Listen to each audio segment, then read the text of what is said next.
আমি প্ৰথমেই নামৰ স্থলীত যেতিয়া আমি শৰাই সজাই ভগৱানৰ ওচৰত অৰ্পণ কৰোঁ তেতিয়াই আমি এই প্ৰথম যিখাৰি নাম পৰিৱেশন কৰিবলৈ লৈছোঁ সজাই লৈছোঁ শৰাইখনি বৈকুণ্ঠৰে পৰা থাপি লৈছোঁ আসনখনি জীৱ আত্মাৰ পৰা আমি জীৱ আত্মাৰ পৰা পৰমাত্মালৈ ধ্যান কৰি তেখেতক চৰণত আমি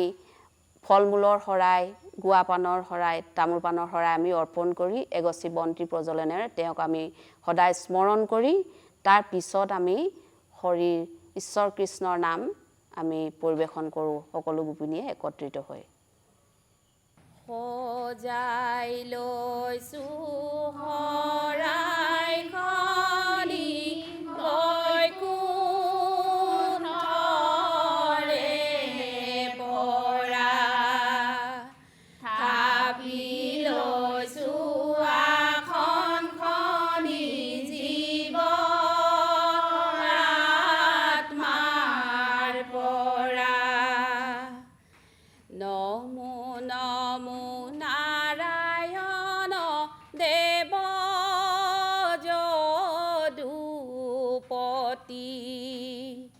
তোমাৰ চৰণে প্ৰভু কৰি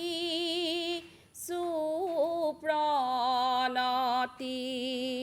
সজাই লৈছোঁ শৰাইখনি বৈকুণ্ঠৰে পৰা থাপি লৈছোঁ আসনখনি জীৱ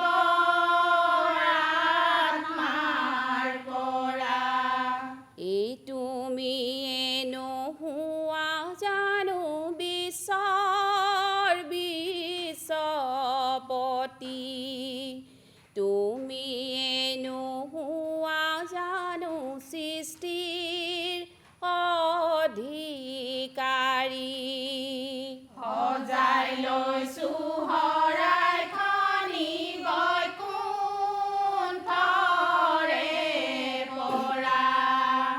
থাপি লৈছোঁ আসনখনি জীৱ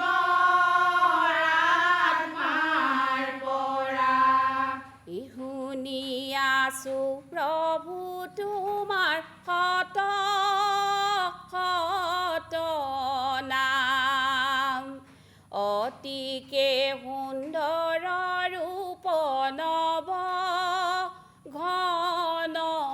শ্যাম সজাই লৈছোঁ শৰাইখনি বৈকুণ্ঠৰে পৰা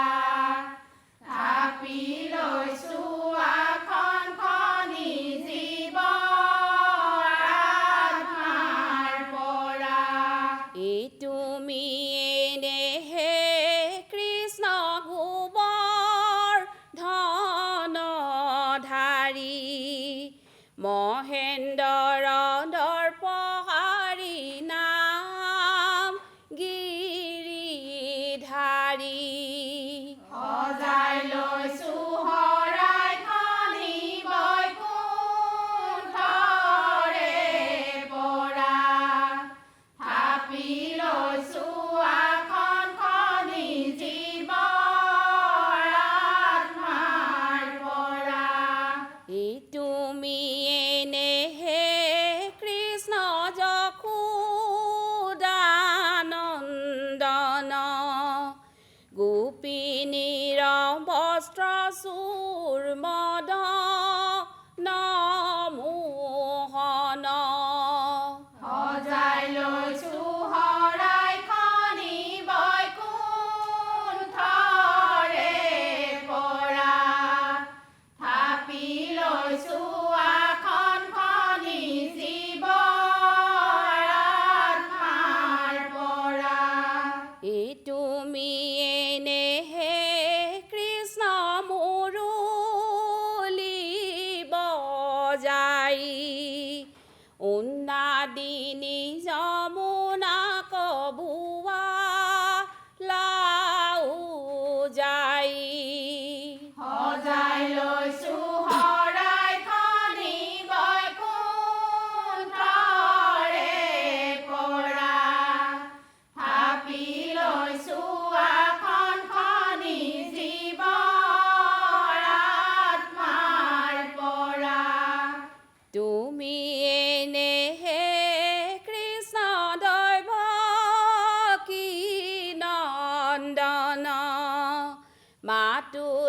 কংস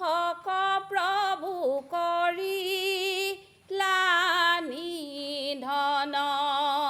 সজাই লৈছো শৰাইখনি বৈকুণ্ঠৰে পৰা